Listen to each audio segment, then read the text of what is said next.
There was no reason that I should have been put on birth control at 13 years old as the first step to my irregular, painful periods. Because when I went into the doctor's office, there was no explanation as to why I could be experiencing the irregularity. There was no deep dive into the stressors that I was facing because, yes, as a 13-year-old, I had stressors. No deep dive into what was going on in terms of nutrition in our household.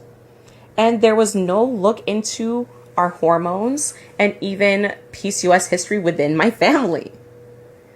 It wasn't until I was in my late 20s that I found out that I was at risk of being infertile after 16 years of being on birth control, because the birth control had been masking my hormonal imbalances. As a woman who's always wanted children, you can imagine that I was pissed off to find out that the medication that I was prescribed for so long wasn't actually fixing what was going on with my cycles.